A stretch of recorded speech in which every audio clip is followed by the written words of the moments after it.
Bonsoir à tous, j'espère que vous allez bien. Ce soir, la thématique du live, ce sera les vrais et les faux rendements qu'on a sur la DeFi. Mais on va voir ça dans la deuxième partie du live, comme d'habitude. J'aime bien passer des plus petits sujets avant ça. Ça va bien en tout cas, j'espère que vous allez bien, que votre semaine a bien commencé. Ah, la semaine dernière, j'ai fait des conneries. Mais justement, on va en parler. La première connerie que j'ai faite, j'ai perdu 10 ou 15% de ce que j'ai déposé. Le 2 décembre, on a eu un petit souci sur la DeFi. C'est au niveau du ABNBC. Il y a un hacker qui... je sais même plus ce qui s'était passé exactement. Si je dis pas de bêtises, sur le site sur le protocole d'Ancor, il y a une clé genre admin qui a été dérobée. Et le gars a pu... créer à l'infini du ABNBC.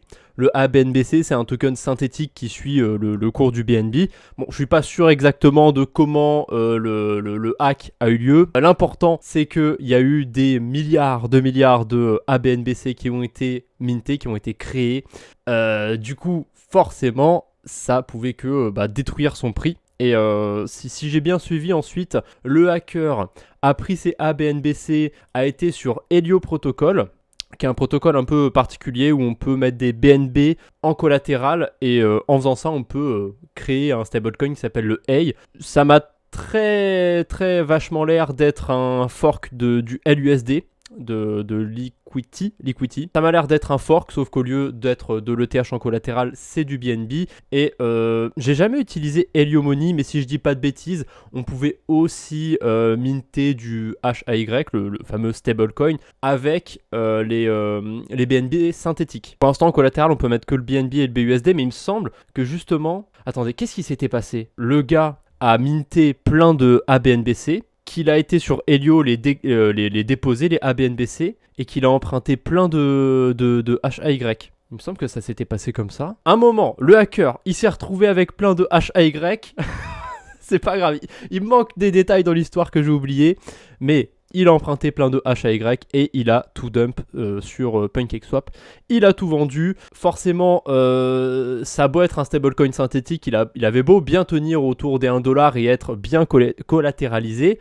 S'il n'y a pas beaucoup de liquidité, il se fait déglinguer le truc. Et c'est ce qui est arrivé, il est passé jusqu'à 21 centimes instant. Voilà, en 30 minutes, il est arrivé à 21 centimes. Ce qui a été une putain d'opportunité, parce que depuis, il n'a pas encore tout à fait retrouvé son peg, mais il est à 96 centimes à peu près, ce qui est plutôt pas mal. Il est en bonne voie. Sur le Twitter de Helio Protocol, ils ont parlé d'essayer de repeg le stablecoin, que Ancor, donc ceux qui sont Ancor, pas celui de Terra, Ancor ANKR, qui sont au cœur en fait de ce hack, ils vont aider à repeg le AI, donc en rachetant tout simplement. Ensuite il est burn, je sais pas ce qu'ils foutent après les avoir rachetés, mais le principe c'est ça, c'est de racheter du AI pour remonter sa valeur. J'en avais pas dans mon portefeuille, mais j'étais sur Wombex Finance. Wombex Finance, c'est un protocole qui vient par-dessus Wombat, et Wombat à la base, c'est un protocole sur lequel il y a des pools de stablecoins. Donc on peut faire des rendements sur ces stablecoins, c'est super. Et il y avait une pool BUSD et HAY. Forcément, quand un stablecoin va à 20 centimes, c'est comme sur toutes les pools de liquidité sur la DeFi, ça crée des impermanent loss. Comme on était au cœur le hack venait de se faire, j'ai vu que le stablecoin était remonté dans les 60 ou 70 centimes. Attendez, je me perds dans mes onglets. Je sais plus exactement à combien on en était. Ça devait être par là où on était dans les 60 centimes, 65 on va dire. Et j'ai vécu UST, je connais d'autres stablecoins qui sont pété la gueule. Il y en a qui arrivent à survivre plus ou moins comme l'USDN, je sais pas pourquoi il est encore en vie, mais... Bref, à ce moment-là, on n'avait pas encore beaucoup d'informations, donc je savais pas du tout si le stablecoin allait survivre ou pas, et j'ai fait une décision qui était peut-être un peu bête sur le coup, mais c'était de sortir malgré les pertes. Du coup, j'ai fait 15% de pertes sur mes BUSD, parce que j'étais certes exposé qu'au BUSD sur Wombex Finance, mais le fait que ce soit une pool de liquidité avec le BUSD et le HAY, comme il travaille de pair entre guillemets, s'il y en a un des deux qui bouge par rapport à l'autre, ça crée des impermanent loss et du coup j'ai perdu du BUSD. Donc j'ai plus le chiffre exact, mais c'est entre 10 et 15% de ce que j'avais déposé, donc ça fait chier. J'ai essayé de jouer un petit peu l'arbitrage. Je sais plus trop vers quand j'ai acheté. J'ai dû acheter dans les 60 centimes et revendre dans les 65. Je me souviens que j'avais vraiment acheté après une baisse d'un coup comme ça. Je regardais le cours en 1 minute et j'attendais qu'il y ait une grosse bougie rouge qui tombe. Et j'ai vraiment récupéré un billet comme ça. Alors que si j'en avais acheté bêtement à 60 centimes et que j'avais attendu genre aujourd'hui, voilà, c'était un 50% assuré. Et là, j'aurais même pu me faire de l'argent au lieu de juste récupérer mes pertes. Mais bon, c'est pas grave. C'est la vie, c'est comme ça. On peut pas tout prévoir. Je suis pas un génie. Mais voilà, en fait, c'est le plus important, c'est de positionner votre risque. Moi, à ce moment-là, mon optique, c'était de accepter la perte que j'avais faite de 10-15%. C'est la vie, c'est comme ça. Soit vous pouvez très bien attendre dans l'espoir que les choses se passent bien pour le stablecoin, ou soit vous pouvez sortir, faire de l'arbitrage, bref. Il y a plusieurs façons de penser dans ces cas-là, mais moi j'avais envie de mitiger mon risque parce que cette année, j'ai connu un hack sur un protocole où j'ai perdu une bonne somme d'argent. J'ai connu le crash de l'UST, j'étais pas du tout exposé à l'UST, mais j'ai été exposé à une assurance, et l'assurance a dû rembourser les gens qui ont pris des assurances contre l'UST, donc j'ai perdu de l'argent, bref. J'avais déjà eu ma dose un petit peu de perte cette année, donc là quand j'ai vu ce qui s'était passé, j'ai voulu mitiger.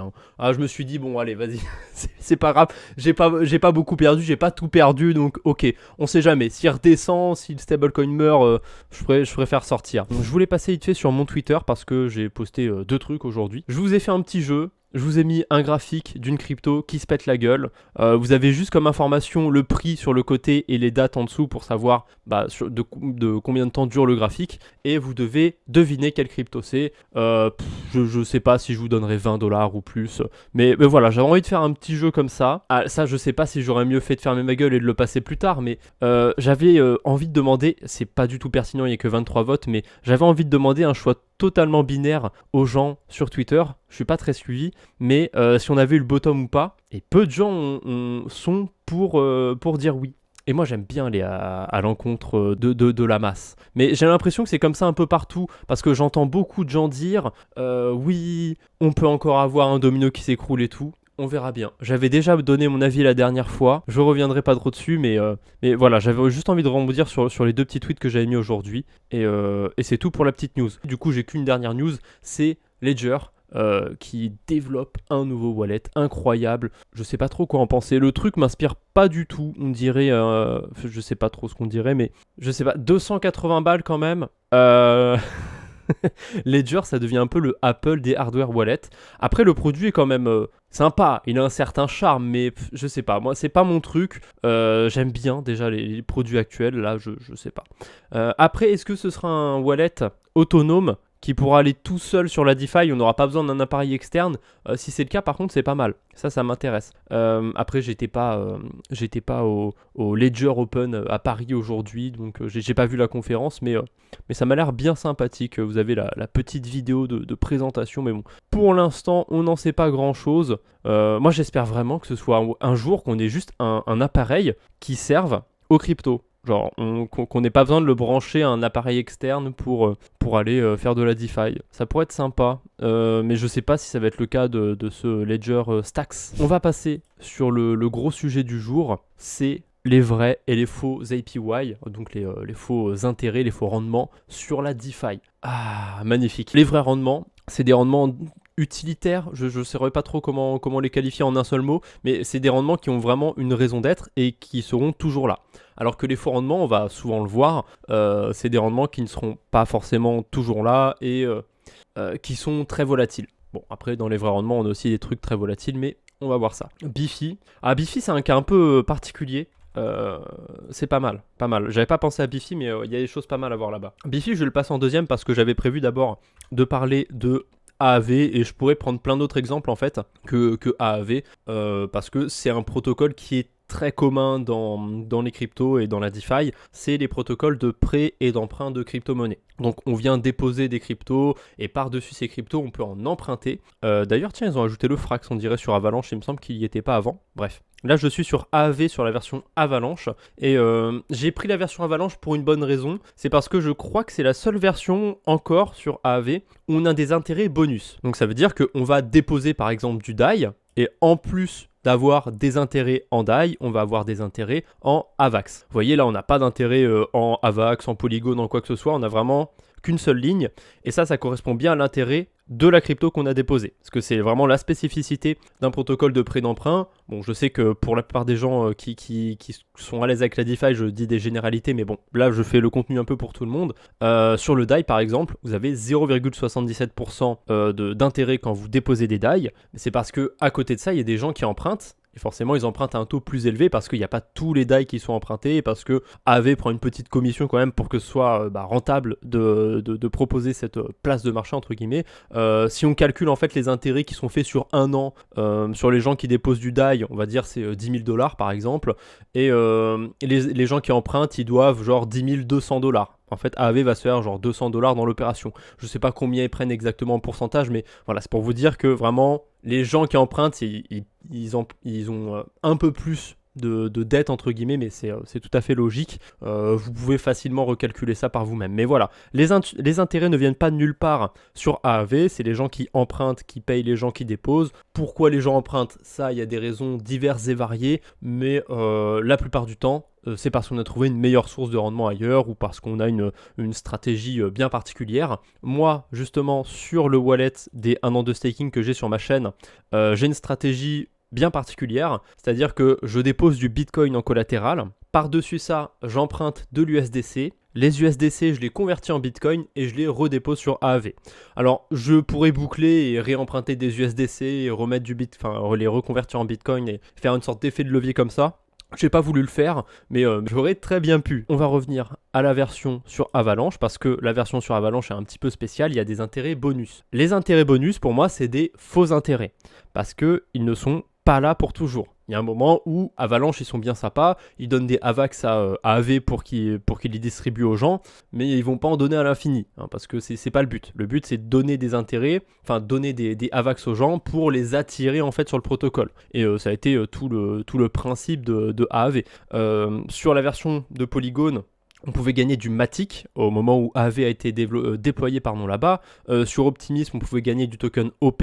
D'ailleurs, ça fait pas longtemps que c'est terminé sur Optimism. Et un truc un peu marrant avec AAV, c'est que il mettait plus de récompenses sur l'USDC. C'est-à-dire que par exemple sur l'Ether, il donnait 1 million de récompenses par mois, 1 million de $, et sur l'USDC, il y avait genre 5 millions de $. Il y avait plus de récompenses sur l'USDC, et c'est peut-être un des facteurs qui aurait fait que l'USDC soit fait une place aussi grande sur le marché crypto en général. Pourquoi je considère qu'il y a des faux et des vrais intérêts sur AAV? Donc les faux intérêts, c'est les intérêts en AVAX. Pour moi, ils sont faux parce que au bout d'un moment, ils vont s'arrêter. Alors ça ne veut pas dire qu'il ne faut pas s'y intéresser ou quoi, hein. C'est cool d'avoir des intérêts bonus, mais il faut être conscient qu'à tout moment, ça peut se finir.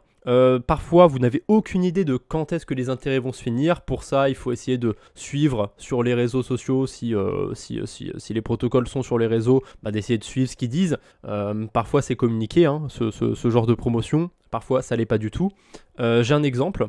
C'est Undreed Finance qui avait communiqué il n'y a pas très longtemps sur le fait qu'il n'émettait plus d'intérêt en HND sur la plupart des blockchains à part Optimism et Gnosis. On a des intérêts bonus parce qu'on a 10% d'intérêt sur des stablecoins, même 22% sur le Frax. Alors le Frax vient d'être ajouté, donc à mon avis ça va baisser. Si on regarde la répartition des intérêts, on a 1,56% en HND et 7,8% dans le token OP.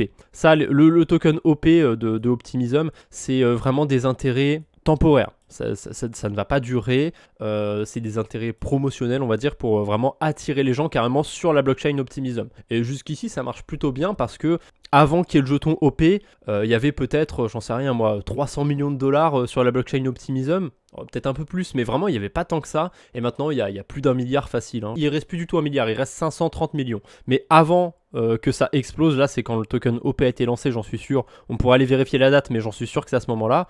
Avant on était dans les 200-300 millions. Et avant encore, avant 2022, quand on était en plein bull run si je puis dire, on était à peu près 100 millions, voire même moins de 100 millions. Donc vraiment Optimism, avant c'était une toute petite blockchain et ça a été très popularisé par le token OP. Je vais revenir sur AAV parce que j'avais dit ici que les intérêts en AVAX c'était des faux intérêts entre guillemets. Il faut juste faire attention parce que à tout moment ça peut se terminer. C'est aussi des faux intérêts dans le sens où ils vont être très volatiles. Et le problème de ça du coup c'est que quand on est dans une phase baissière, on va gagner un token qui va faire que se péter la gueule. Certes s'il y a de la hype son prix peut augmenter mais au bout d'un moment elle se fait rattraper par la réalité et elle se pète la gueule. Donc en général quand vous avez des intérêts bonus sur des protocoles type AAV, c'est une crypto qui va se péter la gueule. Dans la DeFi en général, les intérêts sont volatiles. Néanmoins, sur des gros projets, on arrive quand même à avoir des bases assez stables. C'est pas exactement la même pool de DAI, mais on va faire avec. Sur Nanoly, quand on s'est créé un compte et qu'on se connecte, on peut voir l'historique du rendement. Et on peut voir que depuis le 7 octobre, donc ça fait depuis quand même quelques mois, le rendement sur le DAI sur AAV est autour de 1%, parfois un peu au-dessus de 1%, mais je pense que si on fait une moyenne, on est sur du 1,3 peut-être à l'œil. Donc grâce à des trucs comme Nanoly, en fait, on sait à quoi s'attendre sur des périodes plus longues sur un actif en particulier. J'avais vite fait pris le cas de Unread Finance, mais c'est exactement la même chose que AAV, sauf que là, on a des intérêts bonus dans deux cryptos différents, le HND et le OP. Et là, on a même une dimension encore au-dessus, c'est que les intérêts en HND, on peut les booster. On peut avoir soit 1%, soit 3,8%. Et en fait, on augmente nos rendements en HND si on va bloquer du HND sur Unread Finance. Voilà, c'est vraiment un système de... on bloque du HND pour qu'il y en ait de moins en moins en circulation, mais à côté, on en crée des nouveaux pour les gens qui font des intérêts sur le protocole.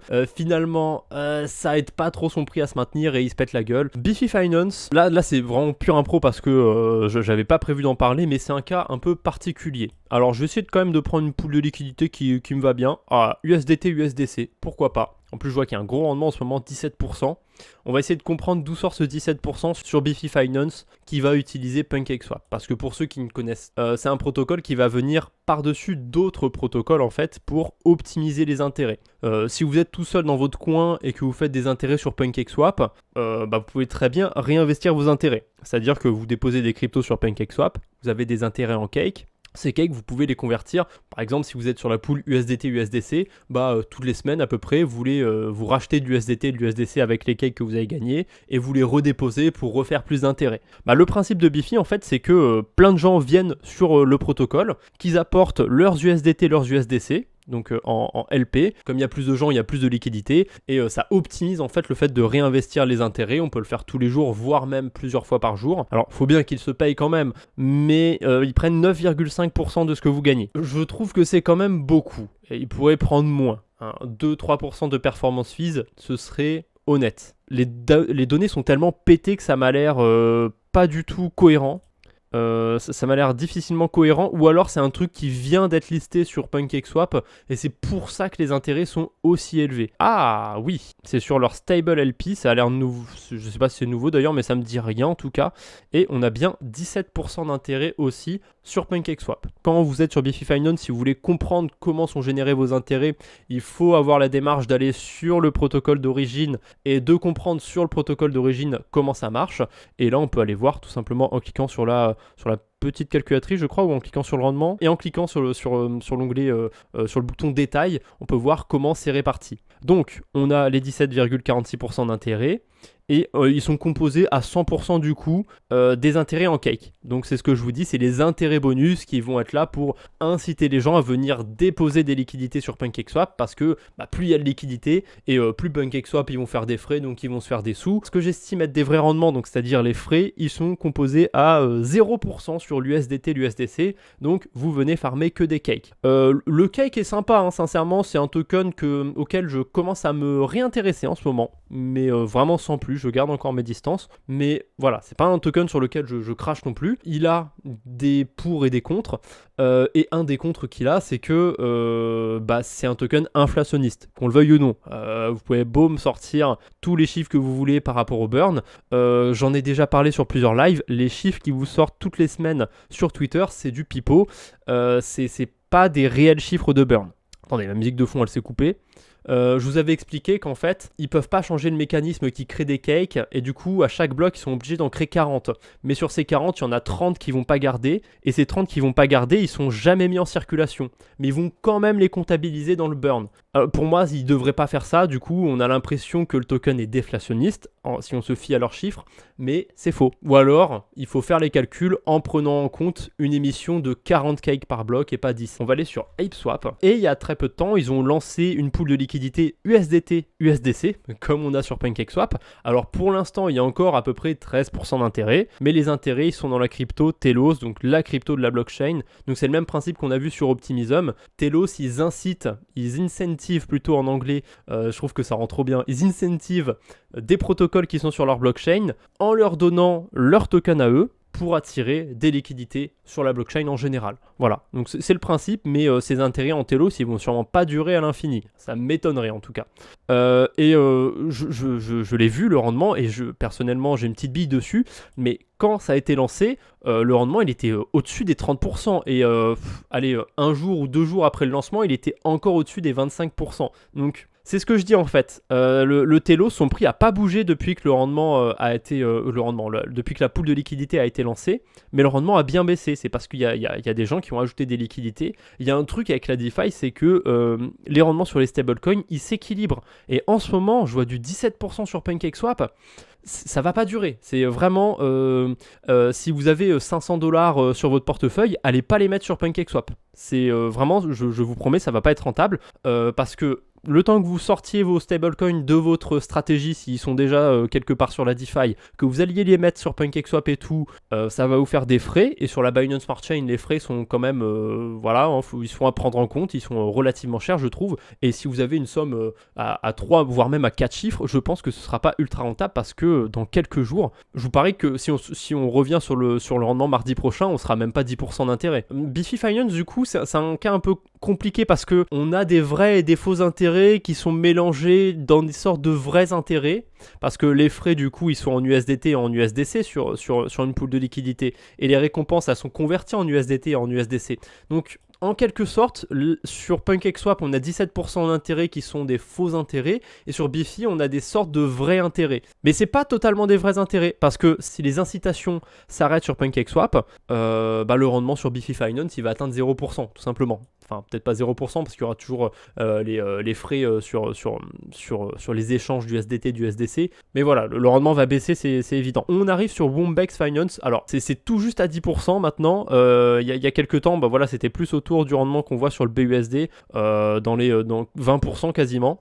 Comment Wombex ils font pour donner autant d'intérêt ? On a des intérêts sur les stablecoins directement parce que c'est le même principe que PancakeSwap. C'est pas exactement fait de la même façon, mais c'est toujours le même principe de quand on va faire des pools de liquidité, quand les gens vont échanger sur les pools, il y aura des frais, et les frais, ils vont forcément être apportés aux gens qui donnent des liquidités, enfin qui prêtent des liquidités plutôt.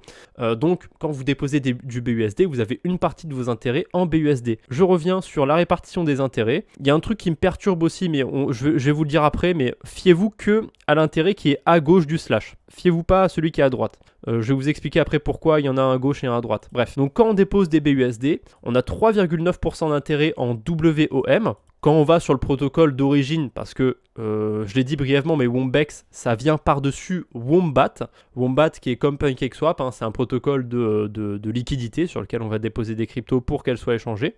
Et Wombex, ça vient par-dessus Wombat pour optimiser les intérêts. Et ça optimise en fait les intérêts en WOM parce que de base, quand vous êtes sur Wombat, c'est le même principe que ce que je vous avais montré plutôt sur Android Finance. Si vous bloquez la crypto de Wombat, vous augmentez vos intérêts. Et en fait, l'avantage de passer par Wombex, c'est que eux, ils ont plein de WOM et ils vont les bloquer pour tous les utilisateurs en fait, et ça va booster les intérêts de tous les utilisateurs sur le protocole Wombex Finance. C'est plutôt intéressant, et ça vous permet du coup de ne pas vous coltiner le token WOM et d'avoir des intérêts boostés. Donc vous avez, allez on va arrondir à 4% d'intérêt en WOM, mais pareil, ça c'est des intérêts qui sont volatiles et les développeurs en fait ils décident à tout moment s'ils veulent les arrêter, s'ils veulent les modifier, plutôt ce que je considère comme des faux intérêts. Par-dessus ça, on a autour de 6% d'intérêt en WMX. Donc là, c'est le token de Wombex Finance. Les noms, ils sont très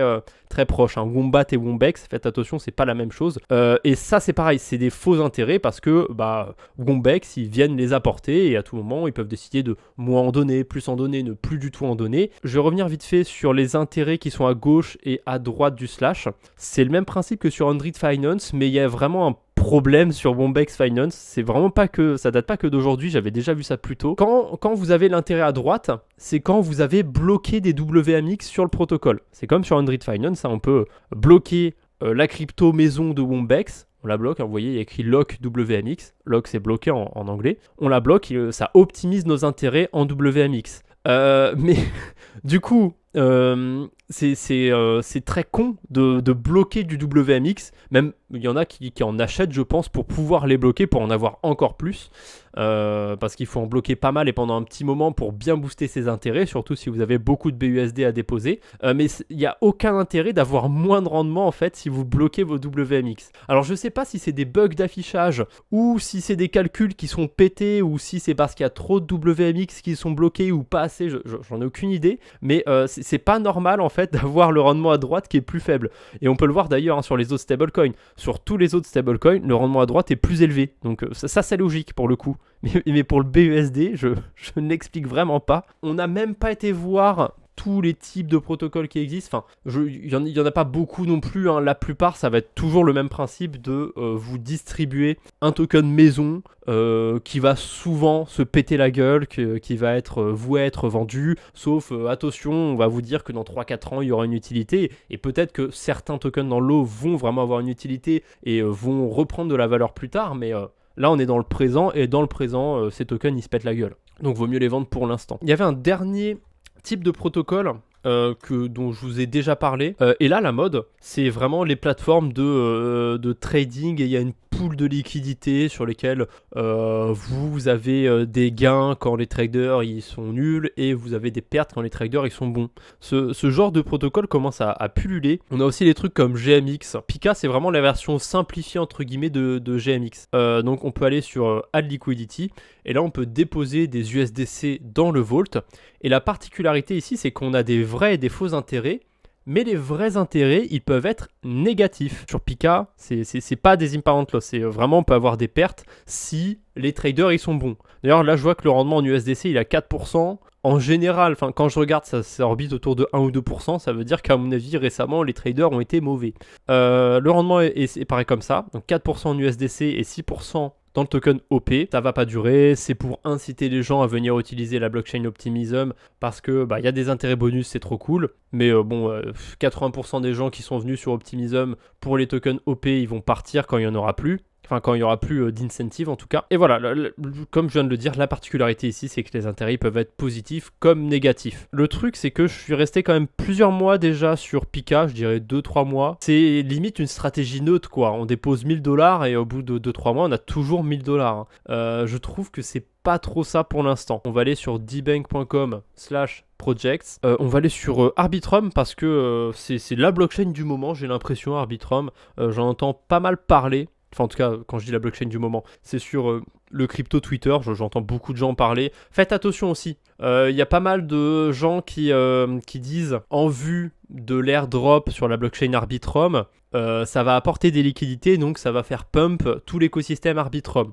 Ce qui est peut-être vrai, mais je vous rappelle que là, sur Arbitrum, il y a 1 milliard de liquidités, alors qu'ils n'ont même pas lancé leur token. Optimism, il y a 500 millions alors qu'ils ont lancé leur token. À mon avis, si Arbitrum lance maintenant leur token, il va pas y avoir des pertes de ouf sur tout l'écosystème Arbitrum. Allez voir les graphiques de ces tokens et je vous parie que au moins 9 sur 10 d'entre eux, ils se pètent la gueule en ce moment. Et c'est sûrement pas fini. Donc, même s'il y a un airdrop, le temps qu'il arrive cet airdrop, votre crypto aura peut-être fait moins 90%. Donc je fais ce petit disclaimer par rapport à Arbitrum parce que je vois beaucoup de contenu autour de ça en ce moment. C'est pas l'Eldorado. J'avais dit qu'on allait essayer de trouver en direct live des trucs comme Pika. Je crois que c'est plutôt les perpétuels. On va aller sur Cap Finance, Cap ou pas Cap.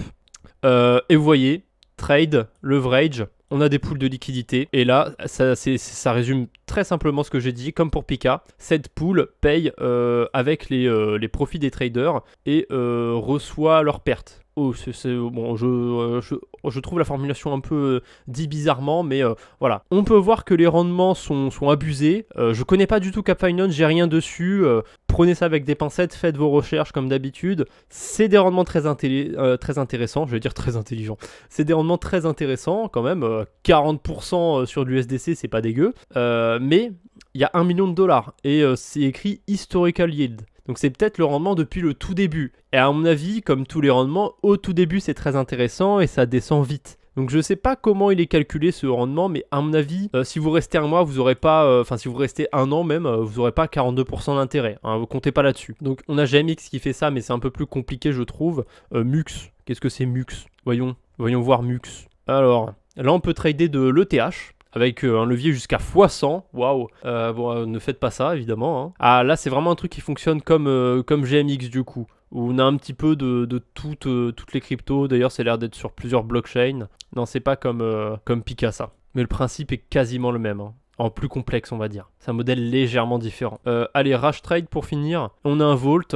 Où le Vault par contre il est spécial. C'est du Tricrypto plus le token Rage. Attendez, non, c'est pas la pool avec 3 stablecoins. C'est la pool avec du BTC, de l'Ethereum et des stablecoins. Donc on mélange ça avec le token maison. Ouais, c'est chaud quand même, hein. Ok, pourquoi pas. Mais ça m'a l'air de le fonctionnement, je connais pas le truc, hein, mais le fonctionnement a l'air d'être exactement comme Pika. C'est de plus en plus populaire ce genre de protocole, je sais pas trop quoi en penser, mais c'est la mode sur la DeFi en ce moment. À peu près tous les, je dirais, 6 mois, peut-être un truc comme ça, il y a une nouvelle mode sur la DeFi, et il y a un type de protocole en fait qui émerge, et il est copié à l'infini. C'est vraiment... Là, je pense que d'ici 1 ou 2 mois, on va en voir encore plus. Il y en aura partout, ce genre de protocole, et dans 6-7 mois on n'en parlera plus parce que ça existera toujours, il y en aura toujours 2-3, mais la plupart on n'en parlera pas parce que c'est plus intéressant, ce sera passé de date. En tout cas, merci à tous d'être restés sur le live, je vous laisse, je vous souhaite une bonne soirée, à mardi prochain, salut tout le monde.